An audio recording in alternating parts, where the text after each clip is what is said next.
invito a que abran sus Biblias en Lucas capítulo 13. Lucas capítulo 13. Estoy muy gozoso, hermano. Gracias por las oraciones de ustedes, hermano. Porque si no, no sale uno de esto. Tienen Lucas 13, cuando lo tengan me dicen amén.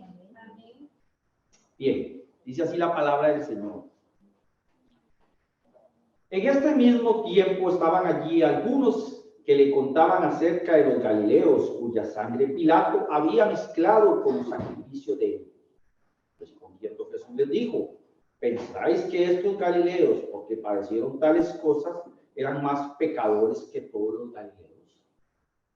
Os digo, no, antes si no os arrepentéis, todos pereceréis igualmente. O aquellos 18 sobre los cuales cayó la torre de Siloé y los mató, ¿pensáis que eran más culpables que todos los hombres que habitan en Jerusalén? Os digo, no antes, si no os arrepentís, todos pereceréis igualmente. Oremos. Excelentísimo Señor de toda gloria, nos acercamos a tu santa palabra para reflexionar, para meditar, para extraer de ella las grandes verdades, Señor. Aquello que necesitamos para nuestra alma, aquella palabra que nos alimenta, Señor, y nos nutre. Queremos, pues, que tu iglesia sea edificada, Señor. Que tu nombre sea exaltado y glorificado, Padre. Que tu iglesia crezca, Señor. La que fue comprada con la sangre del Cordero. Que cada hermano pueda entenderla y que no haya elementos distractores, Señor, para aprovecharnos de esta palabra, que nos das este privilegio, el día tuyo, de reunirnos y exaltar tu nombre públicamente. Por Cristo Jesús te decimos esto. Amén. Bien. ¿Saben qué significa urgencia? Entonces, nadie se ha puesto a pensar qué significa esa palabra urgencia. Bueno, yo he estado en este mes y una semana 5 veces en urgencias. Y ya sé lo que es urgencias. Resulta ser que uno llega ahí a emergencias o urgencias y le ponen un gafete de colores. Depende del grado de urgencia que tiene, del grado de inmediatez que se necesita que lo atiendan, sin demora.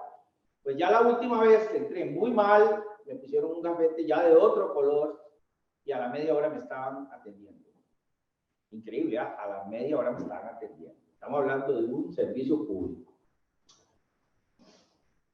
Nosotros vamos a ver, hermanos, qué es la urgencia que habla nuestro Señor Jesucristo aquí. Primero que todo, tenemos que ir definiendo qué es el tema que Dios está hablando. ¿Cuál es el sentido? ¿Qué está hablando? Jesucristo está hablando de la conversión, está hablando del arrepentimiento. Para los que ya conocemos y hemos leído la Biblia, sabemos que en el griego arrepentimiento es metanoia. Metanoia es volverse, dar espalda al pecado. Aquí Jesucristo está hablando de algo apremiante, algo que es de vida o muerte, la necesidad de la conversión, hermano. Y es curioso porque a pesar de que es de los evangelios sinópticos, este texto no aparece en los otros evangelios. Es único. ¿Y qué es arrepentimiento? Bueno, arrepentimiento es eso. Significa volverse, darle la espalda al pecado. La Vulgata Latina, que fue la primera Biblia que se tradujo fuera del griego en el Nuevo Testamento, la Vulgata Latina traduce como penitencia. Y es muy diferente de la penitencia. Puenepentiae, que es en el latín. Pero son muy diferentes. La conversión, el arrepentimiento es muy diferente de la penitencia. A la penitencia usted le pone un castigo ahí y lo cumple. Y cumple el rito. Es una contrición, hermano. Usted tiene que, una contrición tuya en tu alma, en tu corazón, de que usted va a cambiar, hacer la voluntad de Dios. Eso es arrepentimiento. Pero vayamos al primer versículo. Y en este mismo tiempo estaban allí algunos que le contaban acerca de los galileos cuya sangre Pilato había mezclado con los sacrificios. Vemos un acto de crueldad aquí del gobernador Pilatos, un personaje histórico que incluso aquí está registrado. Un gobernador romano, cruel. Y es curioso porque se dice, esa es la tradición, que la gente llegaba en peregrinaje, iban al templo de Jerusalén, y no sabemos porque el escritor no da detalles, pero él, la gente cuando estaba haciendo sus sacrificios, Pilato los masacra. Pilato manda sus guardias pretorianos y hace una masacre. Lo que pasa es que el versículo, la gente de ahí ese tiempo, ellos no estaban hablando, ellos estaban obviando la crueldad de Pilato. Ellos estaban enfatizados en otro punto. Ellos estaban diciendo, esta gente, seguramente le pasó esto porque eran muy perversos. Dios no hubiera permitido que les pase eso. Ellos estaban pensando en eso. Estaban pensando, esa gente era muy mala para que le pase eso. Y claro, Jesús oye los comentarios de ellos, de esos interlocutores, de sus coterráneos. Él los oye. Y él hace una declaración y una demanda urgente. Ojo, vea lo que dice. ¿Qué le dice? ¿Pensáis que estos galileos, porque padecieron tales cosas, eran más pecadores que todos? O sea, ¿ustedes creen que ustedes son más buenos que ellos? Y ahí comienza a poner las cosas bien en claro. Entonces, Jesús los confronta. Él comienza a hablar de dos palabras que vamos a hablar ahora. Perecer al arrepentimiento y perecer. Perecer es poner fin, hermanos. El perecer es que ya no existe, deja de existir. Es la consecuencia del pecado. La gente perece en sus hechos. La gente perece en el pecado. Jesús comienza a hablar de que tienen que arrepentirse. Ellos creían en este siglo, en el primer siglo, o creían, igual que los amigos de Job. ¿Ustedes se acuerdan de los amigos de Job? No, usted tiene eso porque usted es un pecador, porque usted seguro le hizo algo a Dios. Bueno, estamos parafraseando, ¿verdad? Que toda calamidad temporal es porque usted está recibiendo el castigo específico de Dios. Eso es lo que pensaba la gente. Y los discípulos de Jesús pensaban igual. ¿Dónde está eso? Bueno, vámonos a Juan capítulo 9. San Juan 9. El siguiente evangelio que sigue ahí, 9, del 1 al 3.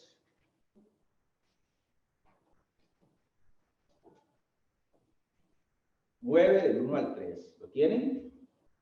Dice: al pasar Jesús vio a un hombre ciego de nacimiento y le preguntaron sus discípulos diciendo: David, ¿quién pecó, este o sus padres, para que haya nacido ciego? Respondiendo Jesús: no es este que pecó, no es que pecó este, ni sus padres, sino para que las obras de Dios se manifiesten.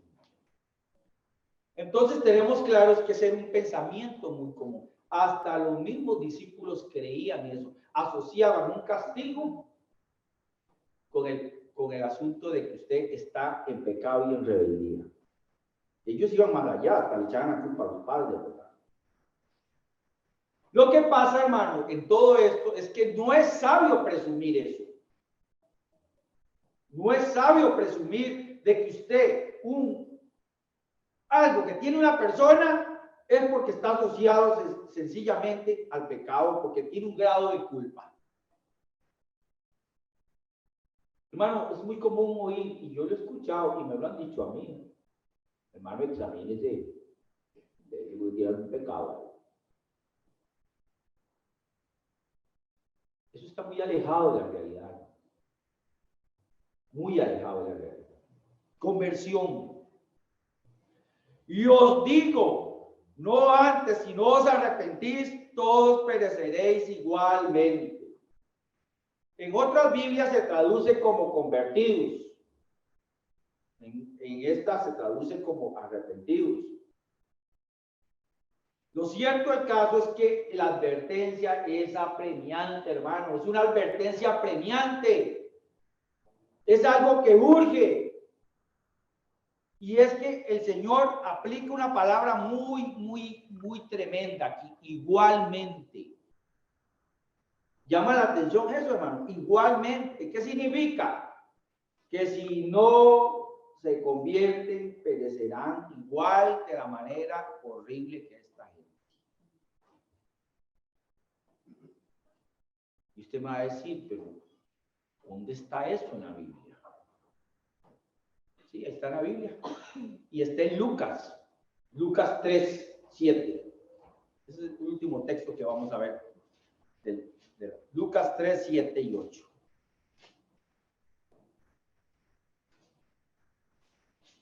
Y decía a las multitudes que salían para ser bautizadas por él: oh generación de víboras, ¿quién os enseñó a huir de la ira venidera?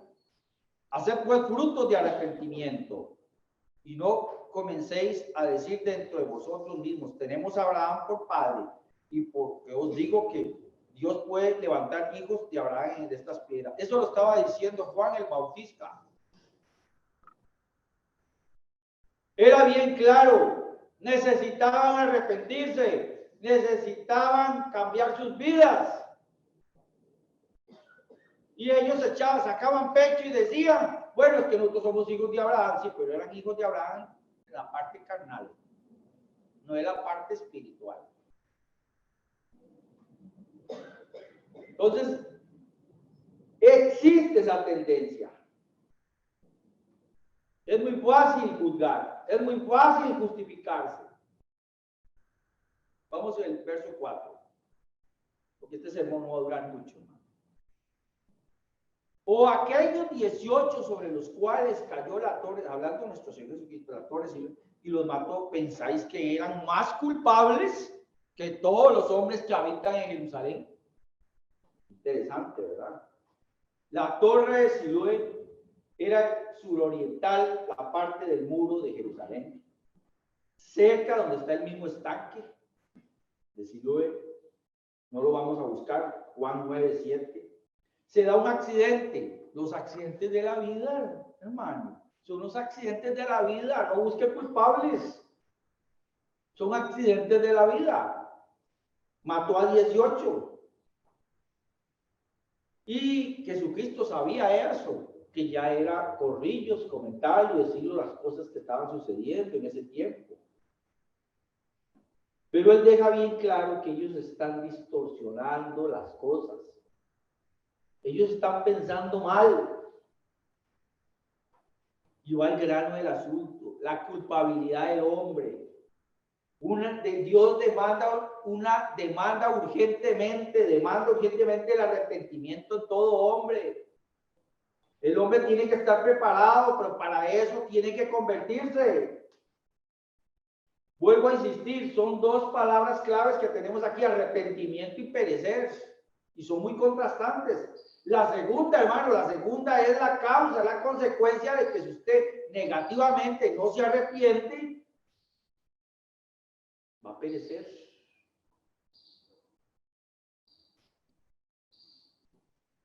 Juan el Bautista lo ha hecho en el desierto, arrepentidos porque el reino de los cielos se ha acercado. Todo aquel que se niegue a arrepentirse, hermano, no entrará en el reino de los cielos. Eso es categórica la Biblia. El arrepentimiento es un requisito previo, hermano. Una condición necesaria para entrar al reino, para la salvación, para entrar al reino de los cielos. Porque si no, ¿qué hay? Perdición. Pierde el alma la persona. Para la escritura, para los que ustedes que han leído la escritura, si usted investiga en la escritura, lo que significa arrepentimiento es experimentar un cambio de mente, de uno, la mente. Pero, oh, hermano, tiene que ser plasmado en la conducta. Yo he conocido por experiencia propia gente muy intelectual, muy convencidos, pero no convertidos. No estoy hablando de solamente un mero pensamiento, cambio de opinión. Ah, sí, yo antes pensaba así, yo ahora pienso así. No estoy hablando de eso, hermano. Estoy hablando de un cambio de su dirección. Usted cambia de dirección en la persona de Jesucristo. Cambio radical, hermano. Darle la espalda al pecado y seguir a Jesucristo. Sigamos con el 5. Os digo, no antes si no os arrepentís, todos perecéis. Igualmente, otra vez lo vuelve a repetir. Igualmente, es el mismo mensaje que proclamaban los profetas en el Antiguo Testamento. Arrepiéntanse, busquen a Jehová. Y el mensaje de Juan el Bautista, hermano. Arrepentimiento genuino, si no vendrá el juicio. Vean, hermanos, nosotros que somos reformados tenemos que aclarar algo. Nosotros estamos bien convencidos de que el arrepentimiento no es la causa del nuevo nacimiento o la regeneración. Es el resultado o el fruto de la regeneración. Eso lo sabemos, hermanos. Y aquí hay algo muy bonito, porque cuando yo me puse a estudiar este tema, descubrí cosas muy ricas. Para los teólogos, ojo, para los teólogos, verdaderos teólogos, ellos hacen una distinción en dos tipos de arrepentimiento. Ojo, hay dos tipos de arrepentimiento. Y presten atención, esto es interesante. El primero se llama atrición. ¿Qué es atrición? Bueno, atrición es un tipo de arrepentimiento que es falso y espurio. Ojo, es falso. ¿Cómo es eso? Bueno, tenemos muchos ejemplos de la Biblia. Esaú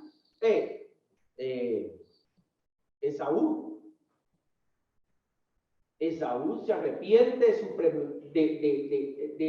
de la pérdida de su primogenitura, pero no se arrepiente de haber pecado ante Dios. Hay que hacer la diferencia. Entonces, es aquello en que usted le tiene miedo a librarse del infierno, aquello del castigo. Hay gente que obedece por castigo, pero no porque está temiendo al verdadero Dios. Eso es muy importante, hermano. ¿Y por qué lo digo, hermano? Porque yo soy uno de los convencidos. Si hay una persona convencida en este mundo, soy yo, porque yo nací espiritualmente en la década de los 70, y en la década de los 70 fue donde se dio el gran avivamiento en Costa Rica, y resulta ser que no había lugar, no había barrio donde proyectaran el rapto, desde Tinlahaye, y el infierno, y la gente se convertía por el rapto y por el infierno. Muchos de esa gente hoy no están en las iglesias. Era el miedo. La gente lloraba cuando veía la película del infierno. Pero hasta qué punto era un arrepentimiento genuino. Yo vengo de esa generación. Soy de los pocos que todavía estamos en la Biblia, en la iglesia, con la Biblia en mano. Porque conozco mucha gente que desertó. Vamos a la otra palabra. Entonces ya vimos atrición. Pero vamos a lo que es la verdadera palabra del arrepentimiento. Contrición. Si quiere apúntelo. Contrición es el arrepentimiento verdadero y piadoso, hermanos. Es genuino. Implica un profundo remordimiento de haber pecado contra Dios. ¿O se acuerdan qué le pasó a José? José no le dijo a la mujer de Potifar, vea, es que si yo me acuesto con usted, mi jefe. No, yo peco contra Dios. Primero tiene que tener el pensamiento en Dios. Ese es el asunto del pecado. Usted tiene que confrontarlo porque Dios, hay un Dios santo ahí arriba, hermano. Tiene que haber una contrición abierta de tu espíritu completamente y no buscarle justificación al pecado. Una mala tendencia que tenemos los seres humanos. Todo lo justificamos. ¿Se acuerdan de nuestro padre Adán? De Caín. Y ahí podemos poner mal una lista. Tiene que ir acompañada una disposición, hermano, de que usted va a resarcir, va a restituir. Hay una resolución de que usted va a dejar el pecado. ¿Se acuerdan de Zaqueo? Zaqueo se pone de pie ahí en medio de la comilona que está ahí con nuestro Señor Jesucristo y dice, yo a quien he ofendido voy a restituir 4 veces más. ¿Y qué le dice Jesús? Hoy ha llegado la salvación. En la medida de lo posible, ¿verdad? Si usted agravió a alguien y a la persona partió, pues está muy difícil, ¿verdad? Pero existe la disponibilidad en tu corazón de un cambio. Ese es el punto, hermanos.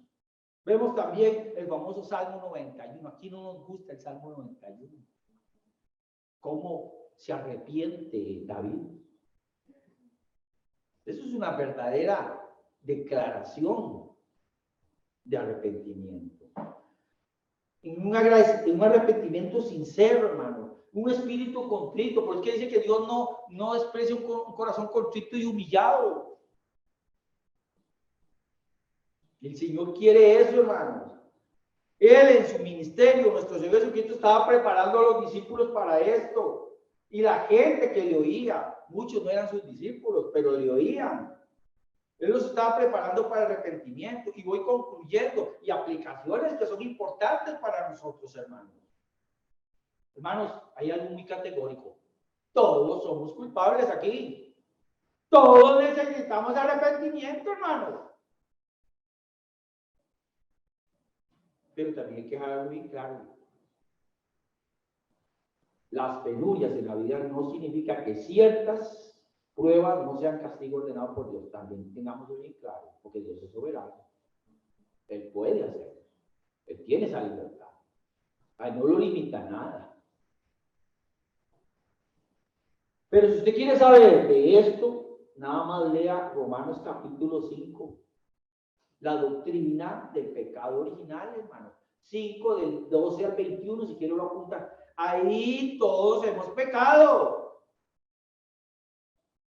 Hermano, todo sufrimiento, así lo voy a decir, todo sufrimiento, es ese pasaje que es la consecuencia de nuestro pecado colectivo y de Adán. Esto no es un jardín de rosas, hermano. Aquí todos se van a enfermar. Y déjenme decir algo más, pero algunos se van a morir. Si no bien Cristo, pero todos vamos a morir.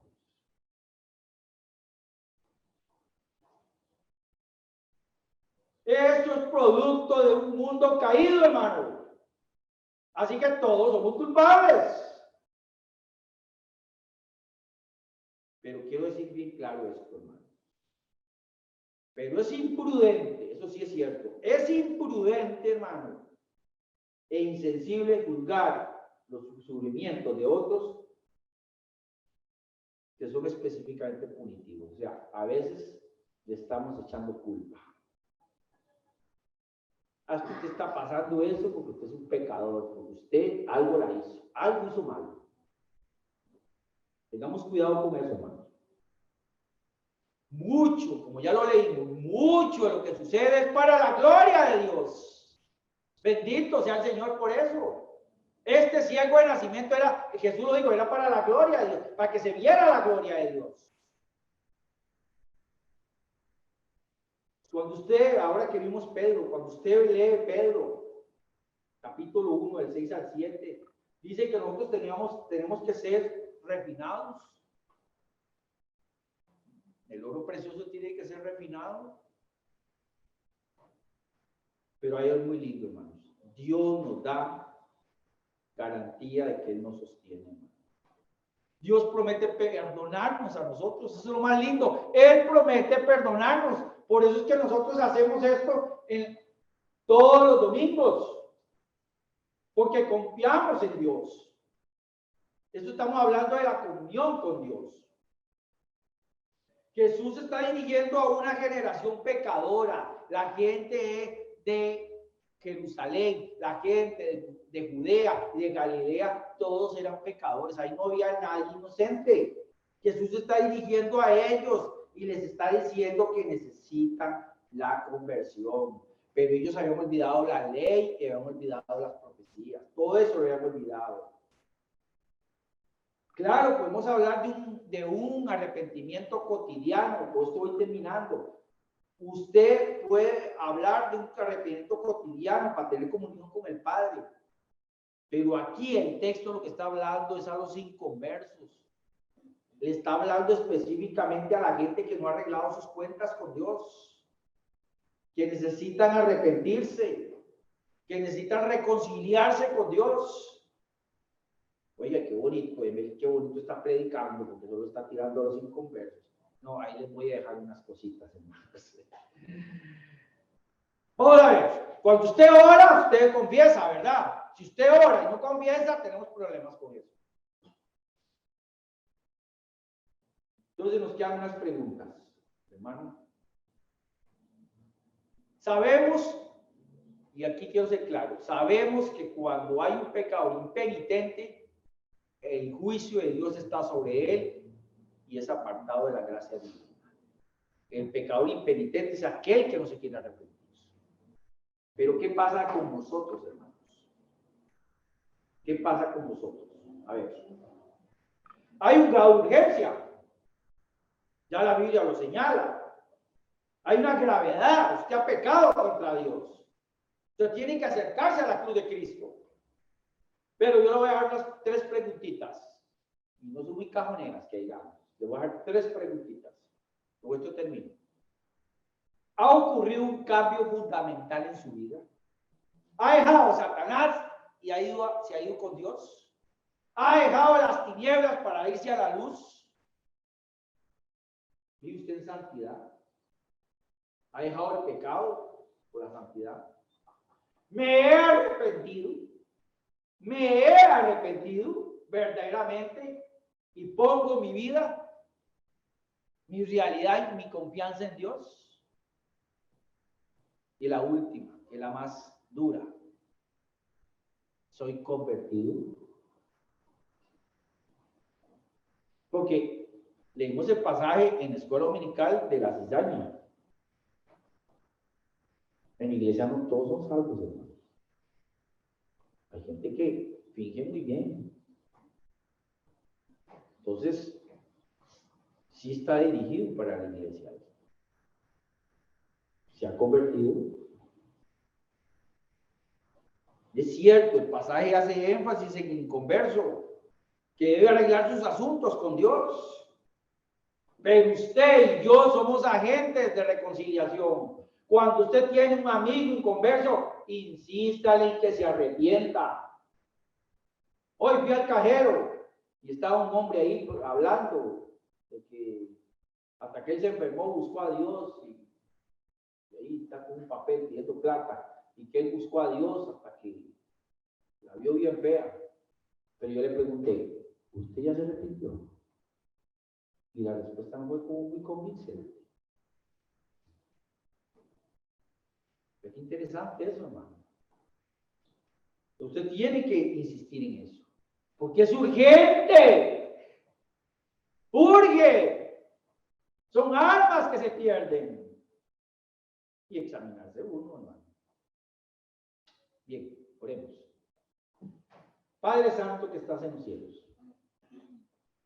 Sabemos que solo hay perdón en la sangre del Cordero. Sabemos que el arrepentimiento es un proceso y es algo que se da solo la regeneración. Tú convences al pecador para que se arrepienta. Pero eso no nos excluye a nosotros. Nos conocemos los corazones. Nosotros somos agentes de llevar tu evangelio. De confrontar a la gente en su realidad. Gracias, Padre, porque tú tuviste misericordia de nosotros. Porque éramos tan culpables o peor que estos galileos que hablan relatos. Instrúyenos, Señor, a ser humildes y sumisos, a aceptar esa realidad. ¿Cómo necesitamos que este evento que solo una vez se hace en la vida, de arrepentimiento para salvación, pero también tenemos que repetirlo para comunión tuya, de pedir perdón para tener comunión contigo, porque pecamos. Gracias por tu amor y porque hemos encontrado salvación y libertad. Porque esto Jesús. Amén.